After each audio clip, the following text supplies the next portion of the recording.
you speak, power in your tongue. So when you speak, where is that? Speak with a knowing. So we have God is blocking dangers that you can't see. Covered. I'm hearing covered by the blood. Do you hear me, family? Be still. God got this. Come on, man. Read something about a white girl. So we have karmics crying, blaming each other. So now these people out here crying and blaming each other. Queenie is here. We got intrusive thoughts due to witchcraft and negativity. Mastery. I feel like you have mastered something. Some type of intrusive thoughts. The thoughts they were sending you, thoughts could be relevant. So I see you ran into this karmic. This could be a karmic you ran into. You ain't even know it. They was stalking you, thought they was setting you up, or thought they was about to do something. They ain't doing nothing. CIA is here again. We got the CIA coming out. Leader or coven leader, they started getting sloppy. These people were doing some type of SEX rituals. It could have been some fake friends here. They love watching you. These people could love watching you. It could be some fake friends. They could be watching you from fake pages. Archangel Samuel is here. Yeah, so CIA is here. Witches. What? That's what I said. Every time they seen you wake up, they started getting sloppy. Some karmics, a group of karmics, a cult leader, a coven leader, they started getting sloppy. These people were doing some type of SEX rituals. It could have been some fake friends here. They love watching you. These people could love watching you. It could be some fake friends. They could be watching you from fake pages. Archangel Samuel is here. Yeah, so CIA is here. Witches. What? That's what I said. Could have been a coven. It's a group of witches here. A cult leader. These people, I see Tom, Arshel, Josh. These witches is out here talking about how they fucked up bad. It could have been a cousin that was a part of these people, a part of this group. Could have been a cousin, or these people where this group was trying to steal your energy. This could be a Scorpio cousin. I'm getting scared for their fucking life. Do you hear me? We got aliens. So it could be something about the CIA and aliens classify information, or maybe the CIA looking at you like you some type of alien. There been a cousin that was a part of these people, a part of this group. Could have been a cousin, or these people where this group was trying to steal your energy. This could be a Scorpio cousin. I'm getting scared for their fucking life. Do you hear me? We got aliens. So it could be something about the CIA and aliens classify information, or maybe the CIA looking at you like you some type of alien. They know you an alien. We got right on time. There could be a situation where somebody moved right on time. They know you an alien. We got right on time. There could be a situation where somebody moved right on time. We got, so there's a death spirit that's backfiring that has these people crying and scared. Virgo, Aries, Libra, Gemini, Aquarius. Yeah, these people was working together and hating together. Yes, they were. They now getting a dose of their own medicine. A cult leader, a coven, a group of witches. Could have been a lover out here working with a karmic, or with a cousin, or with a group of witches. We got Mark Kennedy. I see all black. There could have been somebody. We got Kevin Gates, power over me. Yeah, I've been getting a lot of Texas energy. Texas in the downloads. So these people are crying because they're experiencing life-altering karma. People could have passed away, or somebody could be passing away. There could be something about some type of inheritance fraud here, maybe with this cousin. Something about Texas here. We have Kashmir, Mir, Nevaeh, Hannah, Vonnie. We have angelic nature. And I think it's Matthew 10:23, faith without wavering. 11:23, believe what you say will happen, a shift. You have protection. You have an angelic nature, you're protected by archangels. And you, my friend, are staying alive. And we got, they wanted your money, inheritance. So there's some people here. This could be family members. It could be a group of coven of witches or something. Maybe they wanted a spiritual inheritance or something like this. But somebody is like, they should have listened. So somebody, now they living in their last days. Somebody told them, when you speak, power in your tongue. So when you speak, where is that? Speak with a knowing. Jody stupid. He the devil. He this. He that. That's killing. Take all the money. Dumbass fools. I told you. Oh well. I guess you learn some kind of way, won't you?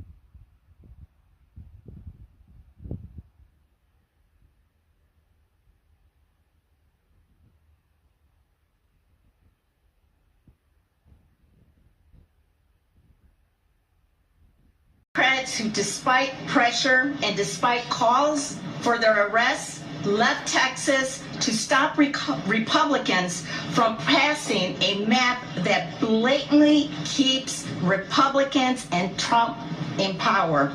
A deliberate attempt led by Republicans to silence voters and appease Donald Trump. But what the GOP didn't count on was a public ready to fight back against their power grab.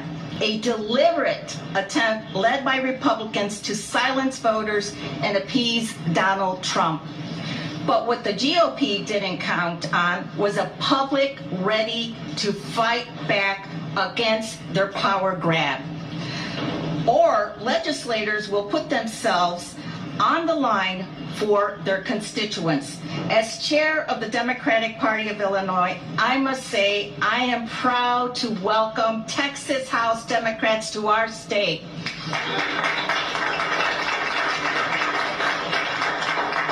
With that, I want to pass it over to one of the most extraordinary people that I have encountered and met, our Lieutenant Governor Juliana Stratton.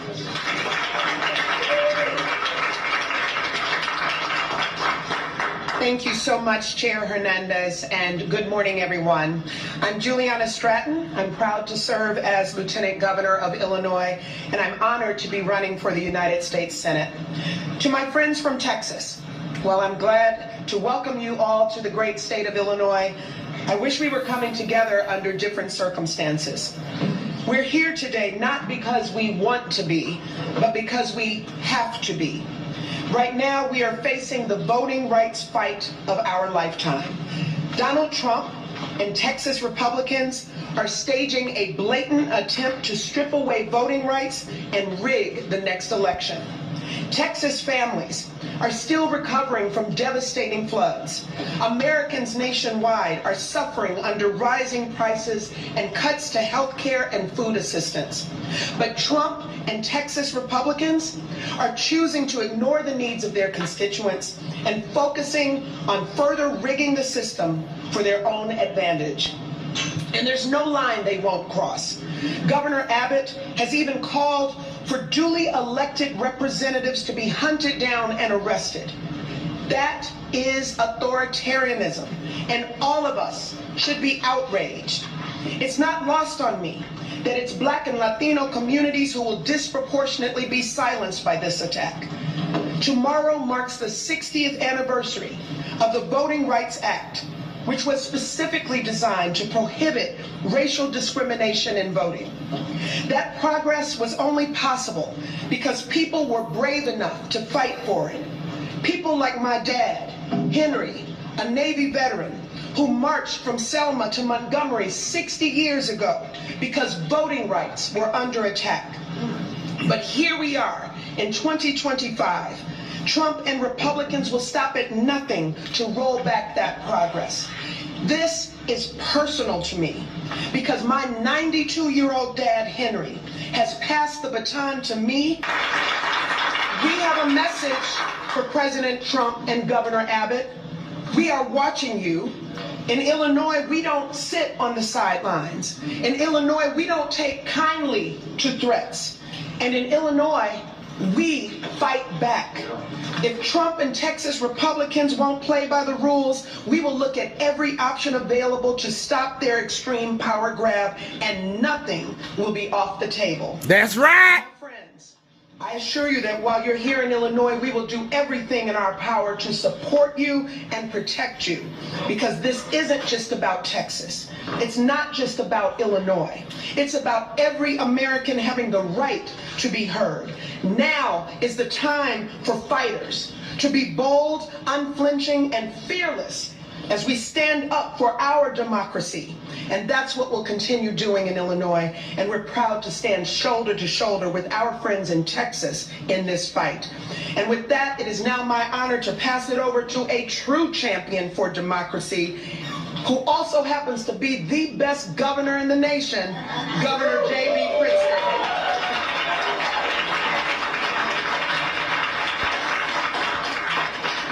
Well, good morning, everyone. Yeah, I really am so pleased to welcome DNC Chair Ken Martin, along with Congresswoman Lizzie Fletcher and Congressman Al Green, all, of course, from the state of Texas. And we're here, of course, because Texas House Democrats are demonstrating what it means to fight for the preservation of our constitutional republic. Donald Trump, Governor Abbott, Texas Republicans, well, they know that they're headed toward a loss of the Congress in 2026. They're afraid, and they should be. Because when you try to tear health care away from veterans and seniors, from children and people with disabilities, when you raise tariff taxes on groceries and beer and automobiles, when you let poor and working class families go hungry, when you allow smokestack industries to pollute the air and remove safety standards from food producers, well, all so that you can give a massive tax break to Elon Musk and Jeff Bezos and Bill Ackman, well, frankly, you'd better watch out. You're going to lose your elections. So they've decided that the only way to save themselves is to cheat, to change the rules in the middle of the game. And what do MAGA Republicans in Texas do when Donald Trump ignores, well, his oath of office and theirs, and when they're taking it upon themselves to thwart the will of the American people? Well, they say, when Donald Trump calls, they say, "Yes, sir. Right away, sir. Happy to lick your boot, sir." When Donald Trump says jump, Greg Abbott and Ken Paxton say, "How high?" They don't care that they're violating the Voting Rights Act and racially gerrymandering their state. Well, they're hoping they can rob the bank and get away before anyone notices. Texas Republicans are trying to diminish the voting power of their own constituents, and in doing so, diminish the rights of Illinoisans and all Americans. Texas House Democrats are putting their lives on hold and their livelihoods at risk because they don't want to live in a country where the president rigs elections for his side. That's not democracy. That's not America. To be in public office right now is to constantly ask yourself, how do I make sure that we're standing on the right side of history? Well, there's a simple answer.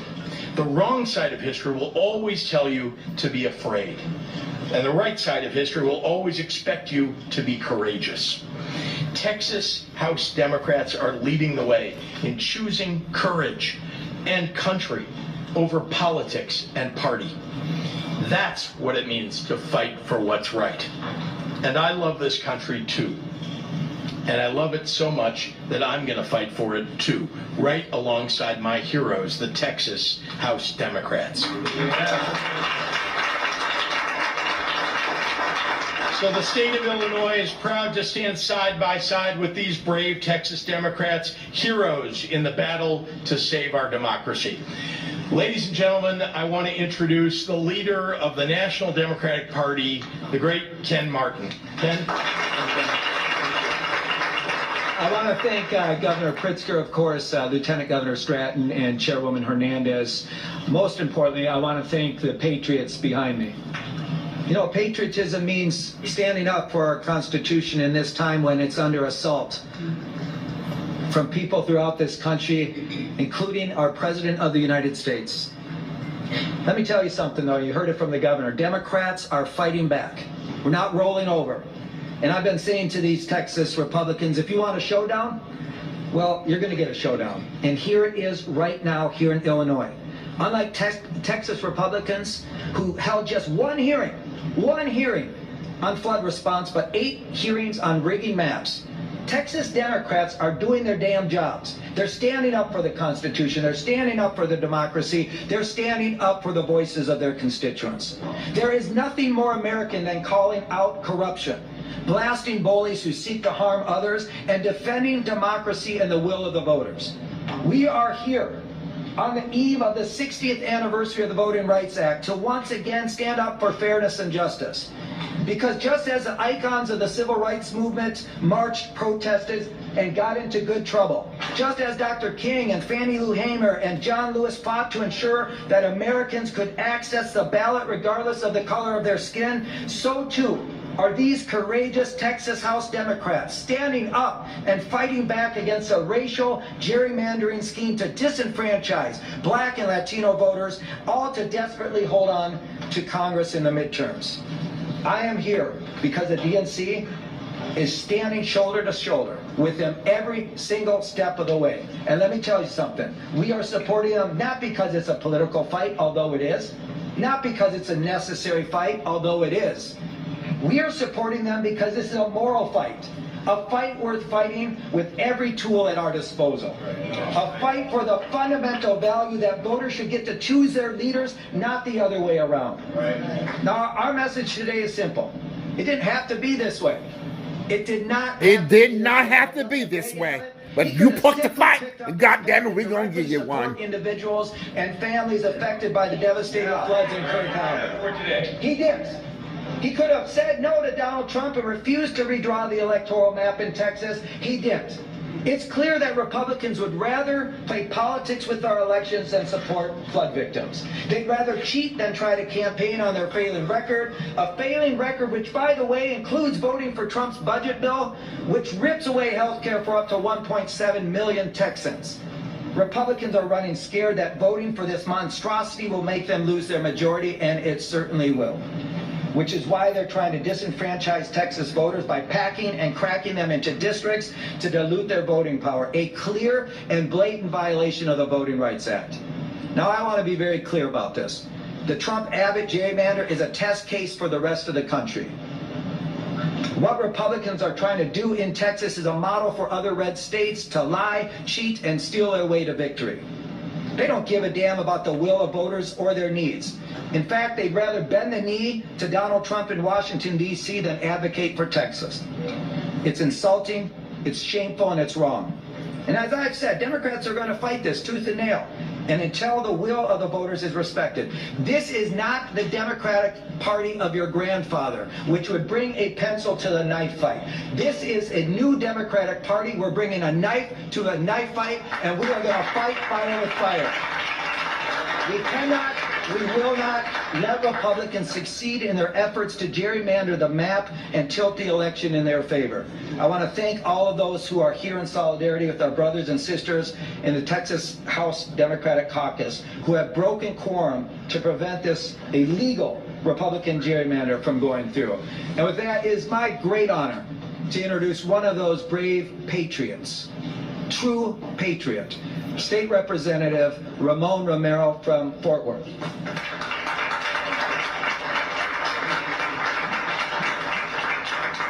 Thank you, Chair Martin. My name is Ramon Romero Jr., State Representative, District 90 in Fort Worth, Texas, and also Chairman of the Mexican American Legislative Caucus, the oldest and largest Latino caucus in the United States of America. So right now, there's folks saying that we walked out. And I think everyone behind me will say, we're standing up.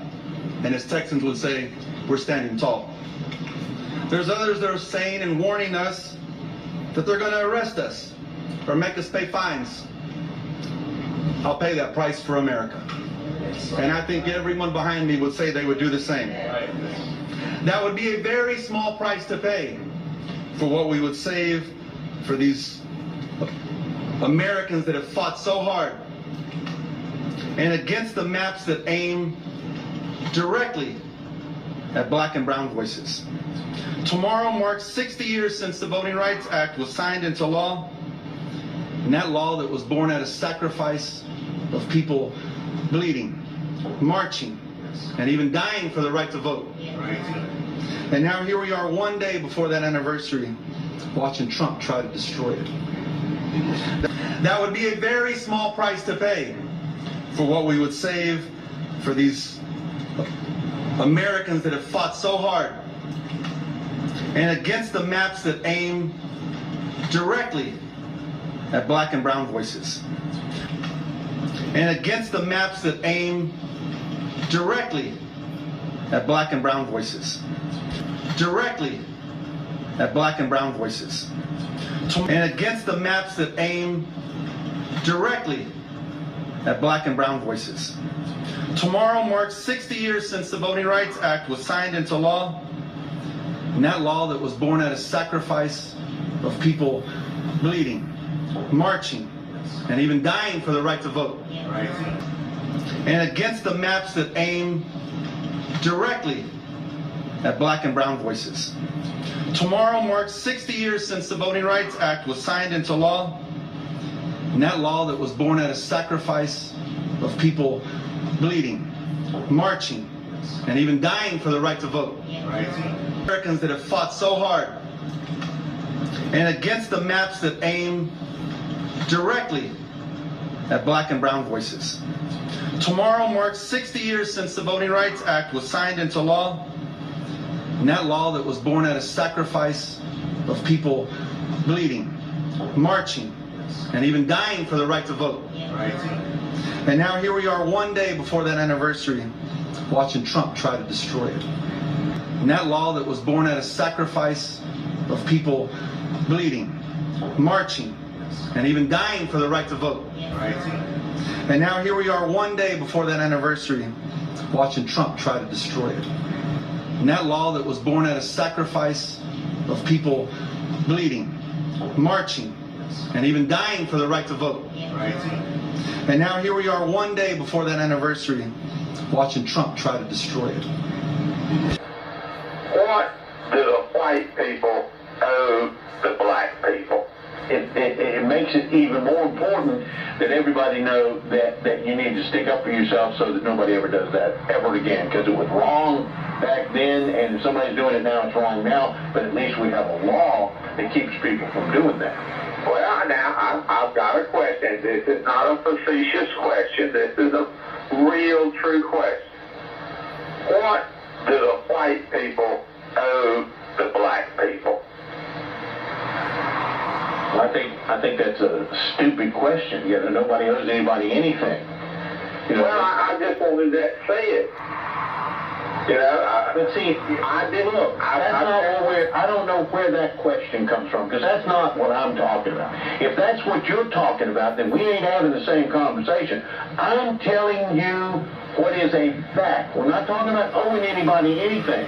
But you must understand how badly some people were treated, and that affects their life today, even though the laws have changed. And that's what I'm talking about. I'm not talking about owing anybody anything. Nobody owes anybody anything. We owe everybody the respect that we want. If you want respect, you need to give respect to other people.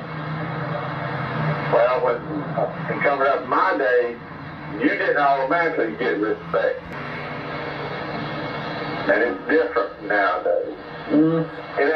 No, I think you earn respect now. I think that there are some people that want respect that don't want to earn it. Well, you know, in all my life, I have been living 75 years, and all my life there have been people who wanted respect that didn't earn it. And so there's nothing new under the sun about that. There are people today that want respect that haven't earned it, and there were people when I was 15 years old that wanted respect and they haven't earned it. I agree with you, you earn respect, but it's the same today as it was back then. Well, these people that, every conversation, and you got a couple on this program, and they play the race card just as much as they can, as many times as they can, and they use that as an excuse and a crutch for why some people do what they do. For if even Oprah, the most powerful woman in American media, chose the UPN executives, those who profited from Malcolm then cast him aside. In the mid-1990s, when Malcolm was still struggling to find his footing after The Cosby Show, UPN offered him a major opportunity, the sitcom Malcolm and Eddie. It was a turning point that both he and his family believed would provide lasting financial and artistic stability. A sitcom that reached 100 episodes meant a syndication deal worth millions of dollars, ensuring a lifetime of steady income. The UPN executives, when signing him, made little effort to hide their expectations. Malcolm would be the safe face, a grown-up child star, easy to manage, and grateful for the chance to return. But what they got was a different Malcolm. On set, he insisted on scripts that authentically reflected black life, fought to keep Karen Molina White his co-star, then threatened with replacement by a white actress, and demanded more black cameramen and writers in the team. To the UPN executives, this was difficult, a direct challenge to their authority on the stage they believed they controlled. They compared Malcolm with Eddie Griffin, chaotic, unpredictable, but easier to indulge, and realized they preferred the latter. The result, Malcolm and Eddie, was cut off at 88 episodes, just 12 shy of the syndication mark, costing Malcolm millions of dollars. The wound was not only financial, it was the sense of being used executives who once shook his hand with smiles, who had called him the golden face of their new network, now turned their backs simply because he refused to stay silent. When the Cosby scandal erupted, they swiftly pulled The Cosby Show from reruns, which meant Malcolm lost millions more in royalties he had counted on for old age. For his family looking back, it became clear that these very executives had determined his future not with fairness, but with profit sheets. From a broader view, the executives' actions followed the logic of the industry. They wanted consumable products, manageable artists, and anyone who didn't fit was replaced. But for Malcolm, it only confirmed his belief that Hollywood was built on exploitation, where a black artist could be celebrated one day and erased the next.